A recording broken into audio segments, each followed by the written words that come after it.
Hello everyone. Today's topic is equilibrium of objects. Let us consider this object, which is free to move, not fixed at any point.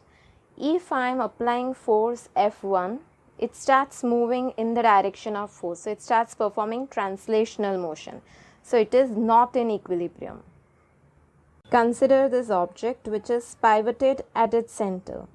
I am going to apply two forces, equal in magnitude, opposite in direction, parallel, and not acting along the same line. What did you observe? It started performing rotational motion.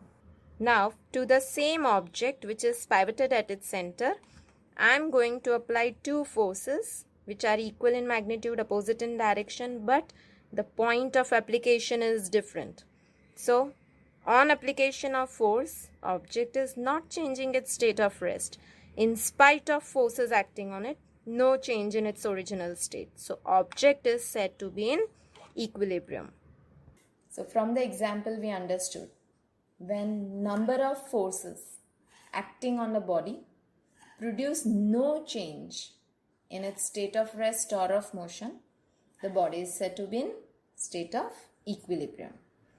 Equilibrium is of two types, static equilibrium, dynamic equilibrium. Let us understand this. Static equilibrium.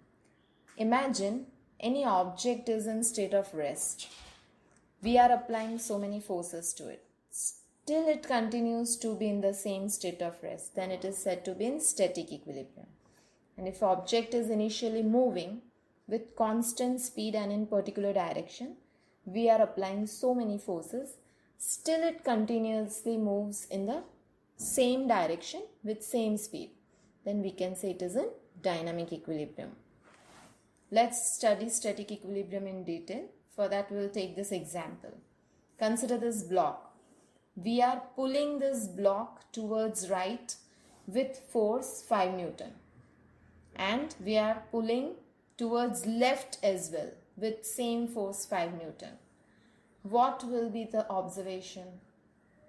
Block will not move. That is, block is at rest because forces are cancelling each other as they are equal and opposite.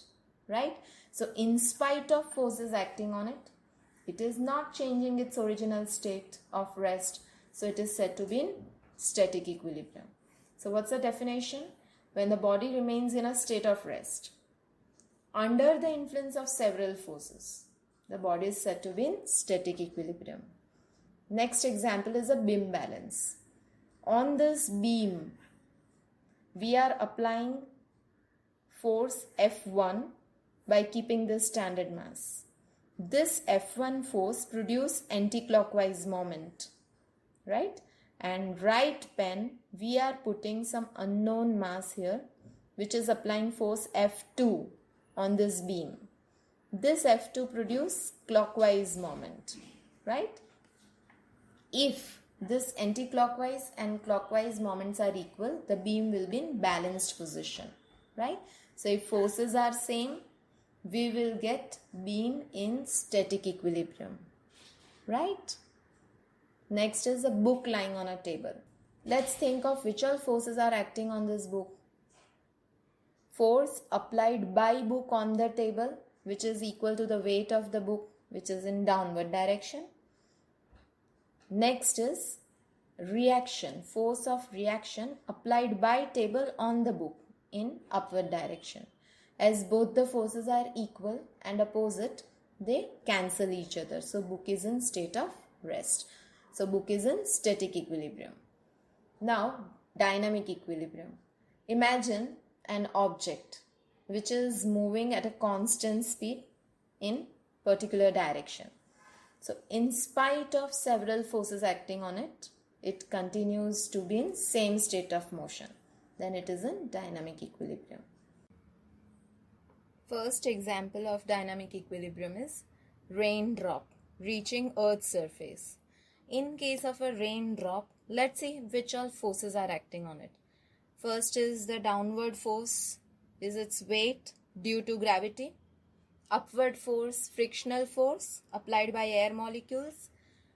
In case of fluids, frictional force is termed as viscous force. upward force, we have buoyant force applied by air molecules, right? In this case, if we add up friction and buoyant force, then we will get the sum exactly equal to the weight of the raindrop. This is true only due to the shape and size of this raindrop. Clear? So in short, upward forces cancels the downward force. So raindrop keep falling with constant velocity and it is said to be in dynamic equilibrium. Next example is whirling a stone. If we are whirling this stone with constant speed, then in spite of forces acting on it, it continues its motion with constant speed and in particular direction, right? Here tension in this string provides necessary centripetal force. Next example is motion of an electron. Here electron, in spite of force which is applied by nucleus, it continues its motion with constant speed. So we can say electrons are in dynamic equilibrium, right? Here in this case, electrostatic force of attraction of nucleus provides necessary centripetal force. Now, next example is aeroplane. When aeroplane is moving at constant height with constant speed for certain interval of time, at that time we can say aeroplane is in dynamic equilibrium. See, 4 forces you can observe. Upward force lift, downward force gravity, that is the weight of this aeroplane. Forward force thrust, backward drag, right? They all are cancelling each other. So in spite of 4 forces acting on the aeroplane, it is moving at constant height with constant speed. So aeroplane in dynamic equilibrium. Now, the most important topic is conditions of equilibrium.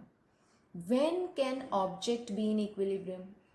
When resultant of all the forces acting on the body is 0. Then and then only it will be in equilibrium. Let's consider this object is in state of rest. We are applying 3 forces F1, F2, F3. In spite of 3 forces acting on this object, it is remaining in state of rest. Why? Because if you add F1, F2, F3 with their sign, considering the directions, right, you will get the answer 0. So it is in equilibrium. Next is algebraic sum of moments of all forces. So as we want to talk about moments, we are taking an object which is pivoted at a point.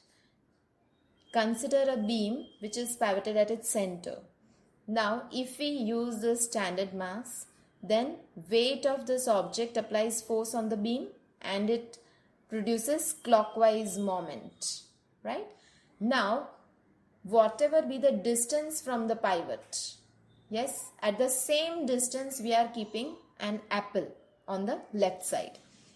Mass of apple is similar to this standard mass.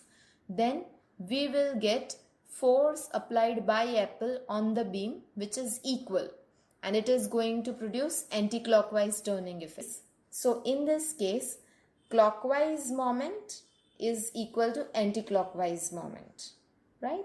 So if you add these 2 moments, you will get your answer 0.